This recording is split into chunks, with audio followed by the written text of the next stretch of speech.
தரித்திரருக்கு சுவிசேஷம், திருச்சபைக்கு சத்தியம். இந்த 2 நோக்கங்களோடு மன்னா மழை பெய்து கொண்டிருக்கிறது. சங்கீத புஸ்தகத்திலிருந்து இந்நாட்களிலே நாம் செய்திகளை படித்து தியானித்து வருகிறோம். இந்த செய்திகள் மகிமை டிவியிலே வெளியிடப்படுகின்றன. இந்த சங்கீத செய்திகள் எல்லாமே தொகுப்பாக யூடியூபில் காணப்படும். ஏதாவது ஒரு சங்கீதத்தை நீங்கள் விட்டுவிட்டால் யூடியூபில் நீங்கள் போய் பார்த்து அந்த சங்கீதத்தின் அறிவுரைகளை நீங்கள் கற்றுக்கொள்ளலாம். இந்த செய்திகளை கேட்ட பிறகு உங்களுடைய ஆலோசனைகள், ஜெப குறிப்புகள் இவற்றையெல்லாம் நீங்கள் எங்களுக்கு தெரியப்படுத்துவீர்கள் என்றால் உங்களுக்காக ஜெபிப்போம், ஆலோசனைகள் உங்களுக்கு வழங்குவோம். அது மட்டுமல்ல, வேதம் முழுவதற்கும் வேத தியான உரை எழுதியிருக்கிறோம். திருமறை தெளிவுரை என்ற தலைப்பில் 66 புஸ்தகங்களுக்கும் விளக்க உரை எழுதியிருக்கிறோம். வேண்டியவர்கள் நீங்கள் எங்களுடைய முகவரியிலே டெலிஃபோனிலே தொடர்பு கொண்டு நீங்கள் அவற்றை பெற்றுக்கொள்ளலாம். 8 வால்யூமில் 8 பாகங்களாக வேதம் முழுவதற்கு விளக்க உரை கொடுக்கப்பட்டிருக்கிறது. அவற்றை நீங்கள் பெற்று ஆசீர்வாதமாக இருக்கவும், உங்களுடைய ஒரு குடும்ப பொக்கிஷமாக அவற்றை கருதவும் உங்களை கேட்டுக்கொள்கிறேன். தொடர்ந்து இந்த செய்திகளை பாருங்கள். இந்த செய்திகளை, இந்த டிவி சேனலை மற்றவர்களுக்கு நீங்கள் அறிமுகப்படுத்துங்கள். ஆண்டவர் உங்களை ஆசீர்வதிப்பாராக. ஆமேன். மன்னா மழையில் நனைய மறுபடியும் உங்களை மனமகிழ்ச்சியுடன் வரவேற்கிறேன். சங்கீத புஸ்தகத்திலிருந்து இந்நாட்களிலே நாம் செய்திகளை படித்து தியானித்து வருகிறோம். இன்றைய நாளிலே 91ஆம் சங்கீதம். இந்த சங்கீதத்தில் அடைப்புக்குறியே இல்லை. இந்த மாதிரிப்பட்ட சங்கீதங்கள் அநாதை சங்கீதங்கள் என்று அழைக்கப்படுகின்றன. ஆனாலும் வேத வாக்கியங்கள் எல்லாம் ஆவியானவரால் அருளப்பட்டவை என்பதினாலே அநாதை சங்கீதம் என்று எதையும் அழைக்கக்கூடாது. இந்த மாதிரிப்பட்ட சங்கீதங்களை ஆவியானவருடைய சங்கீதம் என்றே பொதுவாக அழைப்பது நலம் என்று நான் கருதுகிறேன். இந்த 91ஆம் சங்கீதம் முதலாவது உலக மகா யுத்தத்தின் போது த ட்ரென்ச் சாங் என்று சொல்லி பாதுகாப்பின் சங்கீதம் என்று அழைக்கப்பட்டது. பிரயாணம் செய்கிறவர்கள் இந்த சங்கீதத்தை தங்களுக்கு சாதகமாக பயணிகளின் கீதம் என்று அழைத்தார்கள். வாழ்க்கையின் பலவிதமான கஷ்டமான நஷ்டமான சூழ்நிலைகளிலே இந்த சங்கீதத்தின் வாக்குத்தத்தங்கள் மக்களை அரவணைப்பதாக வரலாறு தோறும் நாம் காண்கிறோம். இந்த சங்கீதத்தின் ஆசிரியர் யார் என்று சொல்லப்படாவிட்டாலும் இந்த சங்கீதம் அரவணைக்கக்கூடிய ஆத்துமாக்கள் கோடி கோடி பேர். எனவே முக்கியமான சங்கீதங்களிலே இந்த ஒரு சங்கீதம். இந்த சங்கீதத்திற்கு அதிகமான விளக்கம் தேவையில்லை. ஒரு தடவை நிதானமாக வாசித்தாலேயே இந்த சங்கீதத்தின் செய்திகள் நம்முடைய இருதயத்திற்குள்ளே புகும், வேலை செய்யும். அதனாலே ஆண்டவருடைய கிருபையும் இரக்கமும் நம்முடைய வாழ்க்கையில் பங்கி, அவருடைய ஆசீர்வாதங்கள் நம்முடைய வாழ்க்கையில் தங்கி, என்னென்ன சூழ்நிலையிலே கர்த்தர் எப்படி செயலாற்றுகிறார் என்பதை காட்டி விசுவாசத்திலே நாம் பெருகி வாழ இந்த சங்கீதம் நமக்கு ஆவன செய்யும். இந்த சங்கீதத்திலே 3 கருத்துக்களை உங்கள் முன்னால் வைக்க விரும்புகிறேன். 3 கருத்துக்கள். முதலாவதாக வாசம். ஆண்டவர் நம்மிலே வாசம் பண்ணுகிறார் என்பதை அறிவுறுத்தக்கூடிய சங்கீதம் இந்த 91ஆம் சங்கீதம். முதலாம் வசனம் முதலாகவே நான் வாசிக்கிறேனே. உன்னதமானவரின் மறைவில் இருக்கிறவன் சர்வ வல்லவருடைய நிழலில் தங்குவான். நான் கர்த்தரை நோக்கி, நீர் என் அடைக்கலம், என் கோட்டை, என் தேவன், நான் நம்பியிருக்கிறவை என்று சொல்லுவேன். அவர் உன்னை வேடனுடைய கண்ணிக்கும் பாழாக்கும் கொள்ளை நோக்கியும் தப்புவிப்பார். அவர் தமது சிறகுகளாலே உன்னை மூடுவார். அவர் செட்டைகளின் கீழே அடைக்கலம் புகுவாய். அவருடைய சத்தியம் உனக்கு பரிசையும் கேடகமும் ஆகும். இரவில் உண்டாகும் பயங்கரத்துக்கும் பகலில் பறக்கும் அம்புக்கும் இருளில் நடமாடும் கொள்ளை நோய்க்கும் மத்தியானத்தில் பாழாக்கும் சங்காரத்துக்கும் பயப்படாதிருப்பாய். உன் பக்கத்தில் 1000 பேரும் உனது வலதுபுறத்தில் 10,000 பேரும் விழுந்தாலும் அது உன்னை அணுகாது. உன் கண்களால் மாத்திரம் நீ அதை பார்த்து துன்மார்க்கருக்கு வரும் பலனை காண்பாய். எனக்கு அடைக்கலமாய் இருக்கிற உன்னதமான கர்த்தரை உனக்கு தாபரமாக கொண்டாய். ஆகையால் பொல்லாப்பு உனக்கு நேரிடாது, வாதை உன் கூடாரத்தை அணுகாது என்று சொல்லி தொடர்ந்து நாம் வாசிக்கலாம். ஆக இந்த சங்கீதத்திலே நாம் பார்க்கும் பொழுது முதல் கருத்து, ஆண்டவர் நமக்குள்ளே வாசம் பண்ணுவது.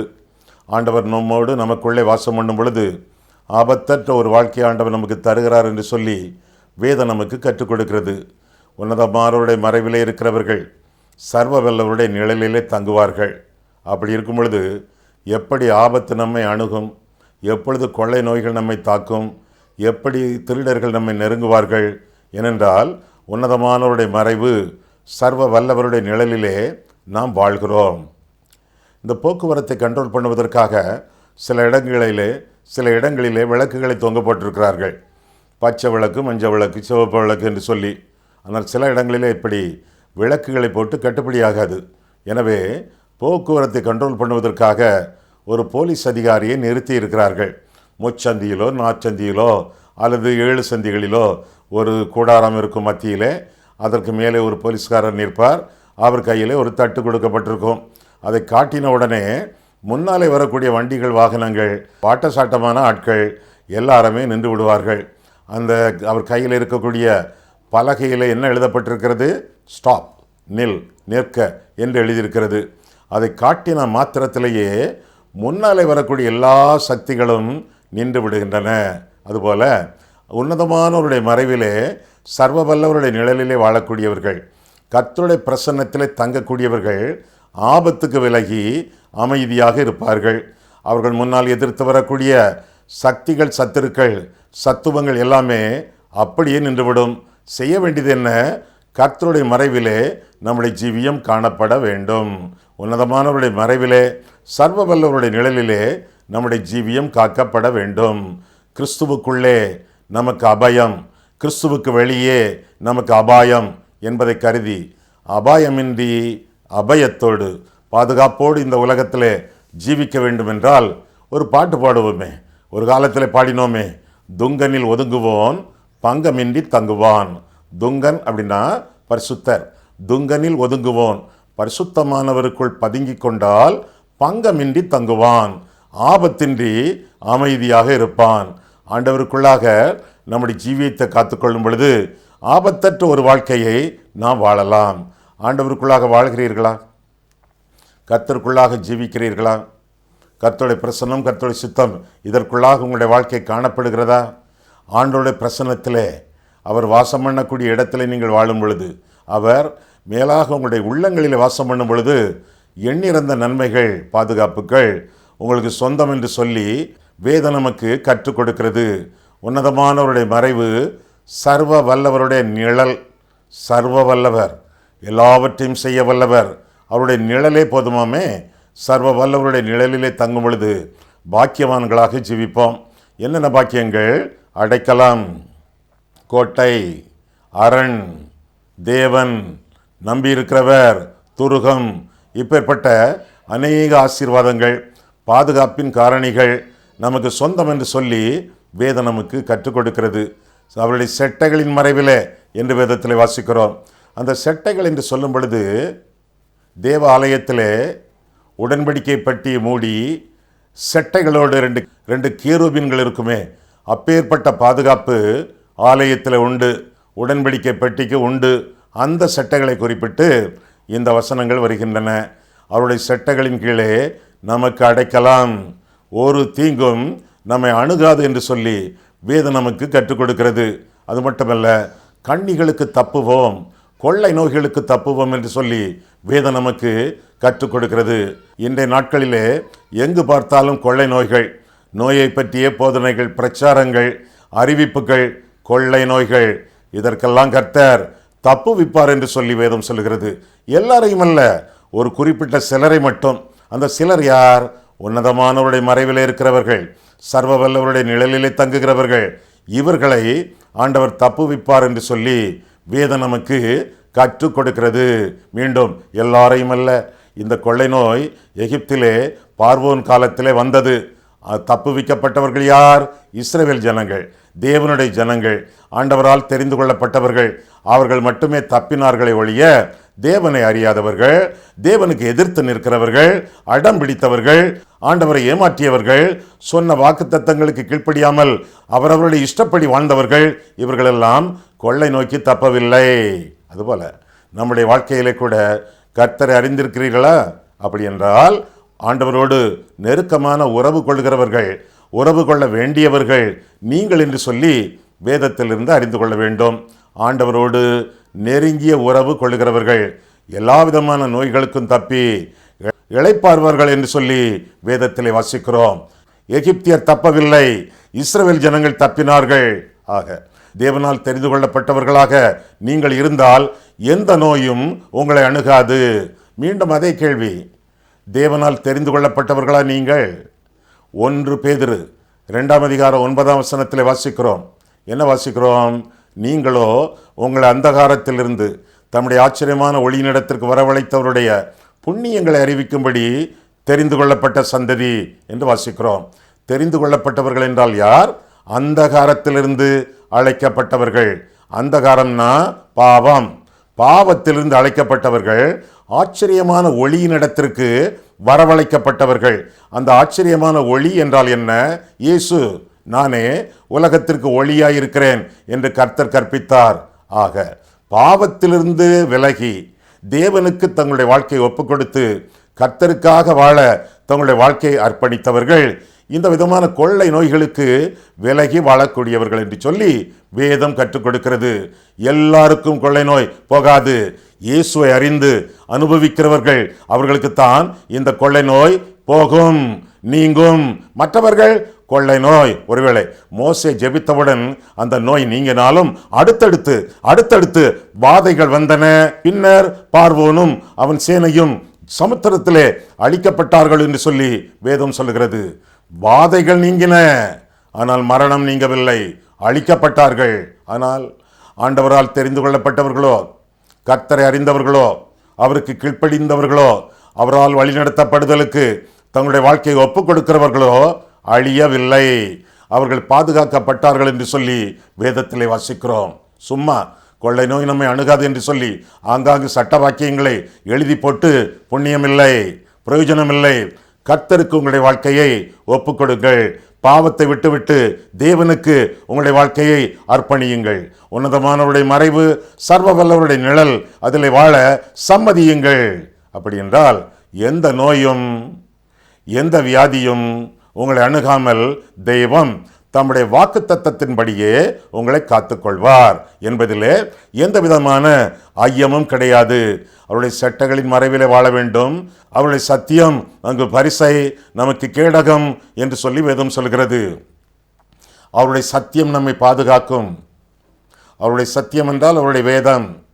அவருடைய வேதத்தின் வசனத்தின் அடிப்படையிலே அவருடைய வழிகளிலே நாம் நடக்கும் பொழுது கர்த்தர் நமக்கு முன்பாக கேடகமாக இருக்கிறார். அவருடைய வசனம் நமக்கு முன்பாக கேடகமாக இருக்கிறது. எந்த அம்புகளோ எந்த வியாதிகளோ நம்மை தாக்காது. ஏனென்றால் ஆண்டவரும் அவருடைய வசனமும் நமக்கு கேடகம். ஆண்டவருடைய வசனங்களை வாசிக்கிறீர்களா? வேதத்தை புரட்டி எத்தனை நாட்களாயிற்று, எத்தனை மாதங்களாயிற்று. வேதம் உங்களை பாவத்தை விட்டு விலக்கும். பாவம் உங்களை வேதத்தை விட்டு விலக்கும். வேதத்தை விட்டு நீங்கள் விலகி இருந்தால் உங்களுடைய வாழ்க்கையை ஏற்கனவே பாவம் சூழ்ந்து கொண்டது. கொள்ளை நோய்களுக்கோ, வாழ்க்கையின் போராட்டங்களுக்கோ, பிரச்சனைகளுக்கோ, சத்துருக்களுக்கோ நீங்கள் தப்ப முடியாது. அவை உங்களை வாதைக்கு மேல் வாதை, வாதைக்கு மேல் வாதை என்று தொடர்ந்து வந்து கொண்டே இருக்கும். எனவே பாவத்தை விட்டு விலகி பாவத்திற்கு முற்றுப்புள்ளி வைத்து மனம் திரும்ப முடியவில்லை என்றால், ஆண்டவரே எனக்கு மனம் திரும்புதலை பரிசளியும் என்று சொல்லி ஆண்டவருக்கு பூரணமாக உங்களுடைய வாழ்க்கையை ஒப்புக் கொடுத்து மனம் திரும்புதலோடு கிறிஸ்துவனிடத்தில் விசுவாசம் வைத்து அவரை அண்டிக்கொண்டு பாக்கியவான்களாக ஜீவிக்க வேண்டியது உங்களுடைய கடமை என்று சொல்லி வேதத்திலே வாசிக்கிறோம். பயங்கரங்களுக்கு, பறக்கும் அம்புக்கு, சங்காரத்துக்கு பயப்படாதிருப்பீர்கள் என்று சொல்லி வேதத்திலே வாசிக்கிறோம். ஆனால் மற்றவர்களோ, எகிப்தியரோ, புறஜாதிகளோ, ஆண்டவரை அறியாதவர்களோ, அவர்களுக்கு இந்த துன்பங்களெல்லாம், இந்த ஆபத்துக்களெல்லாம் வந்து சேரும். அவர்கள் அழிவதை உங்கள் கண்களால் பார்ப்பீர்கள், நேரே பார்ப்பீர்கள், ரோட்டிலே பார்ப்பீர்கள், டிவியிலே பார்ப்பீர்கள். உங்கள் கண்களால் மாத்திரம் நீங்கள் அதை பார்த்து துன்மார்க்கருக்கு வரும் பலனை காண்பீர்கள். துன்மார்க்கர்னா ஆண்டவரை அறியாதவர்கள். ஒருவேளை ஆண்டவரை அறிந்தும் அவருக்கு கீழ்ப்படியாதவர்கள், அவரை ஏற்றுக்கொள்ளாதவர்கள், அவர்களை நிலைத்தராதவர்கள், இவர்களுக்கெல்லாம் சகல விதமான ஆபத்துக்களும் வாதைகளும் வந்து சேரும் என்று சொல்லி வேதம் நமக்கு கற்பிக்கிறது. நமக்கோ, விசுவாசிகளுக்கோ என்று பொதுவாக நான் சொல்ல விரும்பவில்லை. கர்த்தருக்கு பயந்து பயபக்தியோடு வாழ்ந்து கீழ்ப்படுகிற விசுவாசிகளுக்கோ தீமை அணுகாது என்று சொல்லி வேதம் நமக்கு கற்றுக் கொடுக்கிறது. ஆக ஆண்டவர் வாசம் பண்ணக்கூடிய இடமாக, ஆண்டவர் வாசம் பண்ணக்கூடிய இடத்திலே நாம் வாழ வேண்டும். அவருடைய பிரசன்னத்திலே நாம் தங்க வேண்டும். உன்னதமானவருடைய மறைவு, சர்வ வல்லவருடைய நிழல் அவருடைய வாசம். இரண்டாவதாக வாதை என்று சொல்லி இந்த சங்கீதம் அறிவிக்கிறது. முதலாவதாக வாசம், இரண்டாவதாக வாதை. வாதை உன்னை உன் கூடாரத்தை அணுகாது என்று சொல்லி வேதம் கற்றுக் கொடுக்கிறது. 9ஆம் வசனம் முதலாக பாருங்கள். 91ஆம் சங்கீதம் 9ஆம் வசனம் முதல் நாம் காண்கையில் அங்கே என்ன வாசிக்கிறோம்? 91ஆம் சங்கீதம் 9ஆம் வசனம் முதல், எனக்கு அடைக்கலமாய் இருக்கிற உன்னதமான கர்த்தரை உனக்கு தாபரமாக கொண்டாய், ஆகையால் பொல்லாப்பு உனக்கு நேரிடாது, வாதை உன் கூடாரத்தை அணுகாது, உன் வழிகளிலெல்லாம் உன்னை காக்கும்படி உனக்காக தம்முடைய தூதர்களுக்கு கட்டளையிடுவார், உன் பாதம் கல்லில் இடராதபடிக்கு அவர்கள் உன்னை தங்கள் கைகளில் ஏந்தி கொண்டு போவார்கள். சிங்கத்தின் மேலும் விரியன் பாம்பின் மேலும் நீ நடந்து, சிங்கத்தின் மேலும் விரியன் பாம்பின் மேலும், இதெல்லாம் பிசாசை பற்றி சொல்லக்கூடிய உண்மைகள்.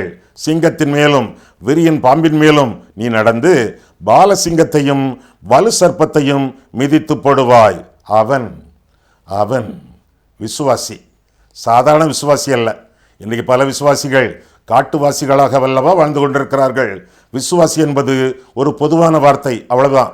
விசுவாசி என்பவர் பாவங்களிலிருந்து மனம் திரும்பி இயேசுவை இரட்சகராக ஏற்றுக்கொண்டு அவரில் நிலைத்திருந்து அனுதினமும் பயபக்தியோடு அவருக்கு கீழ்ப்படிந்து வாழக்கூடிய, தேவனுடைய வசனத்திற்கு நடுங்கக்கூடிய ஒரு மனிதர்.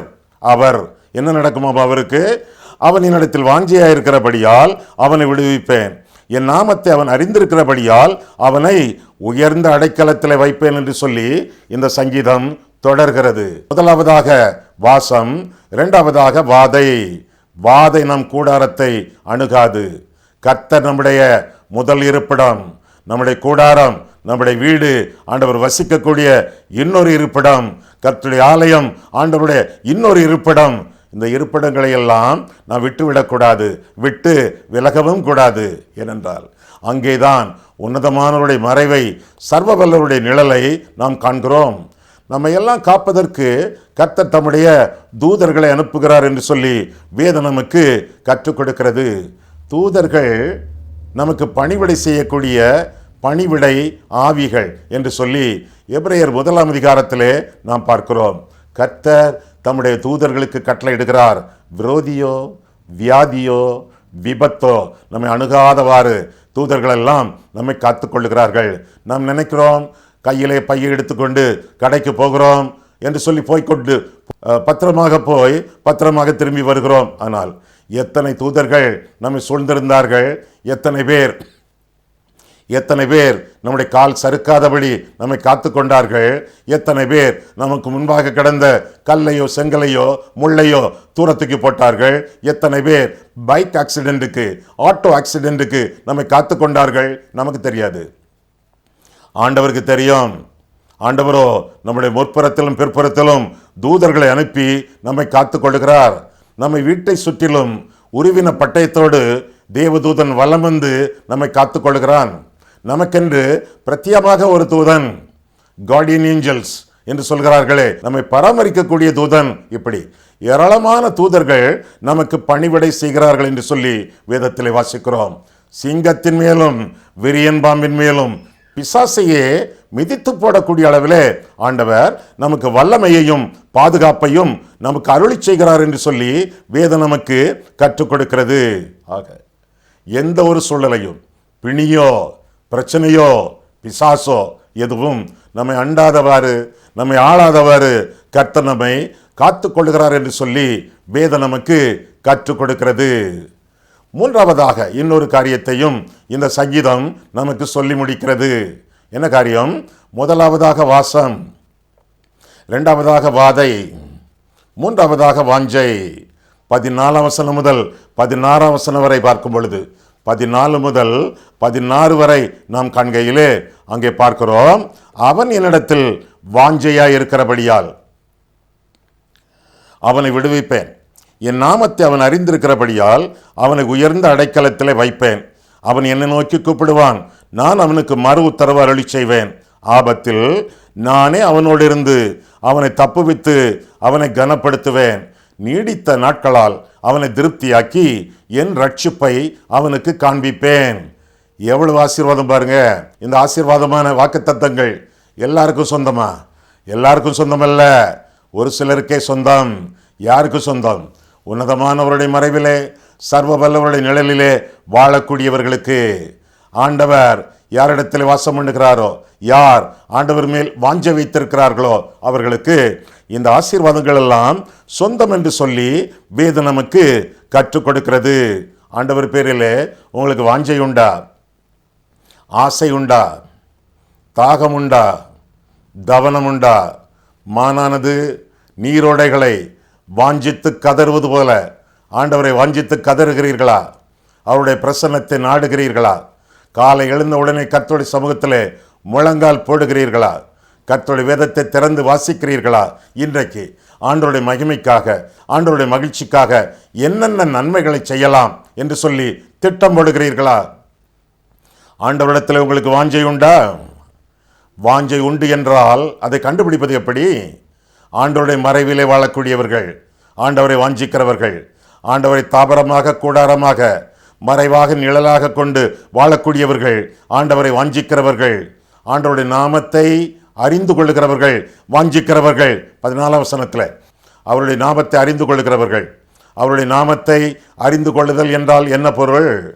அவருடைய நாமத்தை நேசிக்கிறவர்கள், அவருடைய நாமத்திற்கு இடைவிடாமல் தொடர்பு கொள்ளுகிறவர்கள், அவர் மட்டுமே தனக்கு போதும் என்று எண்ணுகிறவர்கள், எப்பொழுதும் அவருடைய நாமத்தை உச்சரிக்கிறவர்கள். எப்படி உச்சரிப்பார்கள்? கர்த்தருக்கு ஸ்தோத்திரம், ஆண்டவருக்கு ஸ்தோத்திரம் என்று சொல்லி அவருடைய நாமத்தை தங்களுடைய உதடுகளினாலே அனுதினமும் அவ்வப்போது சொல்லி வருகிறவர்கள், அவரை வாஞ்சிக்கிறவர்கள். அது மட்டுமல்ல, அவரை நோக்கி கூப்பிடுகிறவர்கள், எப்பொழுதும் ஜெபிக்கிறவர்கள், இடைவிடாமல் விண்ணப்பம் செலுத்துகிறவர்கள். இவர்களெல்லாம் ஆண்டவருடைய நாமத்தை அறிந்தவர்கள். அது மட்டுமல்ல, ஆண்டவருடைய நாமத்தை வாஞ்சிக்கிறவர்கள் என்று சொல்லி கூட வேதத்தில் வாசிக்கிறோம். மேலாக ஆண்டவரை அண்டிக் கொள்ளுகிறவர்கள், அவரை விட்டால் வேறு கதி இல்லை, அவரை விட்டால் வேறு எந்த விதமான அடைக்கலமும் இல்லை, அவரை விட்டால் வாழ்க்கையிலே எந்த விதமான பாதுகாப்பும் இல்லை, அவரே என்னுடைய வாழ்க்கையிலே எல்லாம். எனவே எல்லாம் இயேசுவே, எனக்கு எல்லாம் இயேசுவே என்று சொல்லி ஆண்டவரை பற்றி பிடித்து அண்டி ஜீவித்து வாழக்கூடிய வாழ்க்கை வாஞ்சையின் வாழ்க்கை. இப்படி வாஞ்சையோடு வாழ்கிறவர்களுக்கு சில ஆசீர்வாதங்களை இந்த சங்கீதத்திலே ஆண்டவர் வைத்திருக்கிறார்.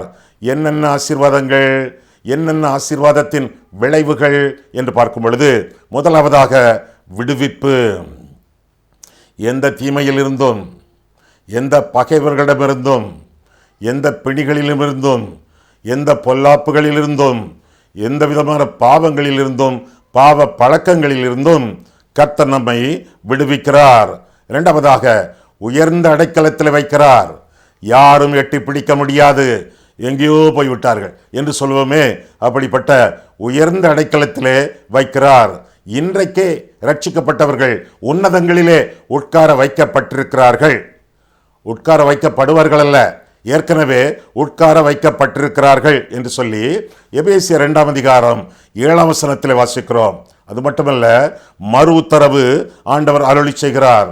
ஜெபித்த ஜபங்களுக்கு ஆண்டவர் பலன் அளிக்கிறார் என்று சொல்லி வேதம் நமக்கு கற்றுக் கொடுக்கிறது. என்ன ஜபம் பண்ணினாலும் இயேசுவானவர் நமக்கு பதிலளிக்க காத்திருக்கிறார். உடனடியாக செய்வார், அல்லது படிப்படியாக செய்வார், அல்லது அவருக்கு சித்தமான வேளையிலே செய்வார். பதில் நிச்சயமாக தருவார். அவர் ஜெபிக்கிற தெய்வம், அவர் ஜெபத்தை கேட்கிற தெய்வம், அவர் ஜெபத்தை கற்றுக் கொடுக்கக்கூடிய தெய்வம், நமக்காக விண்ணப்பம் வேண்டுதல் அருளி செய்யும் தெய்வம். வாக்கு கடங்காத பெருமூச்சுகளோடு தெய்வம் உங்களுக்காக விண்ணப்பம் பண்ணுகிறார். ரோமர் 8:26 இயேசுவானவர் தேவனுடைய வலது பாசத்தில் விற்றிருந்து நமக்காக நாள்தோறும் வேண்டுதல் பண்ணுகிறார். ரோமர் 8:34 ஆண்டவர் விண்ணப்பம் பண்ணுவது மட்டுமல்ல, நம்முடைய விண்ணப்பங்களை கேட்கிறவர் என்று சொல்லி வேதம் நமக்கு கற்றுக் கொடுக்கிறது. அது மட்டுமல்ல, ஆபத்தில் கூட இருந்து நம்மை தப்புவிக்கிறார். ஆபத்திலே தூரத்தில் இருந்து தப்புவாயாக என்று சொல்லாமல், ஆபத்திலே நம்மோடு இருந்து நம்மை ஒட்டி கொண்டிருந்து நம் தோளிலே கை போட்டு கூட இருந்து நம்மை தப்புவிக்கிறார். என்ன வசனங்கள் பாருங்கள், என்ன வசனங்கள்! எப்படியெல்லாம் ஆண்டவர் நம்மை காக்கிறார் பாருங்கள். நம்மை கனம் பண்ணுகிறார். ஆண்டவர் நம்மை கனம் பண்ணுகிறார். மண்ணான மனிதனை ஆண்டவர் மகிமைப்படுத்துகிறார். புழுதி போன்ற மனிதனை ஆண்டவர் உயரமான இடத்துல வைத்து அழகு பார்க்கிறார். உயர்த்தும் ஆண்டவர், உன்னதமான இடத்தை ஆயத்தம் பண்ணும் ஆண்டவர், கனம் பண்ணுகிறவர். என்னை கனம் பண்ணுகிறவர்களை நான் கனம் பண்ணுவேன் என்று சொல்லி ஆண்டவர் சொன்னாரே. 1 சாமுவேல் 2ஆம் அதிகாரம் 30ஆம் வசனத்திலே, என்னை கனம் பண்ணுகிறவர்களை நான் கனம் பண்ணுவேன். இயேசுவானவர் தேவனுடைய வலது பார்சத்திலே வீற்றிருக்கிறார், உட்கார்ந்திருக்கிறார் என்று சொல்லி வேதத்திலே 35 தடவைக்கு மேலாக நான் வாசிக்கிறோம். ஒரு இடத்திலே ஆண்டவர் எழும்பி நிற்கிறார். ஒரு மனுஷனை கனம் பண்ணுவதற்காக ஸ்தேவான் கல்லெறியப்பட்டு குற்றுயிராக விளங்கி அவனுடைய ஆவி பூலோகத்திலிருந்து பரலோகத்திற்கு சென்று கொண்டிருக்கும் பொழுது தேவனுடைய வலது பார்சத்திலே வீற்றிருந்த மனுஷகுமாரன் இயேசு எழும்பி நின்று வரவேற்கிறார். மனுஷகுமாரன் தேவனுடைய சமூகத்திலே எழும்பி நிற்பதை நான் காண்கிறேன் என்று சொல்லி ஸ்தேவானும் அறிவித்தான் என்று சொல்லி அப்போஸ்தலர் 7ஆம் அதிகாரத்திலே நான் பார்க்கிறோம். என்னை கனம் பண்ணுகிறவர்களை நான் கனம் பண்ணுவேன். அது மட்டுமல்ல, நீடித்த நாட்களால் கர்த்தர் அவனை திருப்தி பண்ணுகிறார். உங்களை, என்னை நீடித்த நாட்களால் ஆண்டவர் திருப்தி பண்ணுகிறார். அது மட்டுமல்ல, என் ரட்சிப்பை காண்பிப்பேன் என்று சொல்லுகிறார். ரட்சிப்பை தருவேன் என்று தானே சொல்ல வேண்டும். ரட்சிப்பை அவர்கள் அனுபவிக்கத்தக்கதாக கொடுப்பேன் என்று தானே சொல்ல வேண்டும். ரட்சிப்பை காண்பிப்பேன் அப்படின்னா ரட்சிப்பு ஒன்று ஒரு பொருளாக இருக்க வேண்டும், அல்லது ஒரு ஆளாக இருக்க வேண்டும். சகைவின் வீட்டுக்கு ஆண்டவர் சென்றார். இன்றைக்கு இந்த வீட்டுக்கு ரட்சிப்பு வந்தது ஆள், ஆண்டவராக இயேசு கிறிஸ்து. சங்கீதம் 27 வசனம் 1 பார்க்கும் பொழுது கர்த்தர் என் ரட்சிப்பு என்று பார்க்கிறோம். என் ரட்சிப்பை அவனுக்கு காண்பிப்பேன் அப்படின்னா என்ன அர்த்தம்? இரட்சகராகிய இயேசு நம்முடைய ரட்சிப்பு. அவரை பார்க்கக்கூடிய ஆசீர்வாதத்தையும் கர்த்தர் நமக்கு தருவார் என்று சொல்லி வேதம் நமக்கு கற்றுக் கொடுக்கிறது. முதலாவதாக வாசம், இரண்டாவதாக வாதை, மூன்றாவதாக வாஞ்சை. இந்த கருத்துக்களை எல்லாம் நம்முடைய இருதயத்தில் வைத்துக் கொண்டவர்களாக கர்த்தரையே நோக்கி பார்த்து வாழும் பொழுது, கர்த்தருடைய மறைவிலே நிழலிலே நாம் ஜீவிக்கும் பொழுது இந்த சங்கீதத்தின் ஆசீர்வாதங்கள் எல்லாம் நமக்கு அன்றாடகம் சொந்தமான அனுபவங்களாக விளங்கும். கண்களை மூடுவோம், கர்த்தரை பார்ப்போம். அன்புள்ள ஆண்டவரே, உம்முடைய வசனங்களை ஆராயவும் எங்கள் வாழ்க்கையை ஆராயவும் உம்முடைய சமூகத்தில் எங்களை கொண்டு வந்தீர். அதற்காக ஸ்தோத்திரம் சுவாமி. 91ஆம் சங்கீதம் சிறந்த ஒரு சங்கீதம், எங்கள் வாழ்க்கையை படம் பிடித்து காட்டக்கூடிய ஒரு சங்கீதம், எங்கள் வாழ்க்கையை பாதுகாக்கும் சங்கீதம்.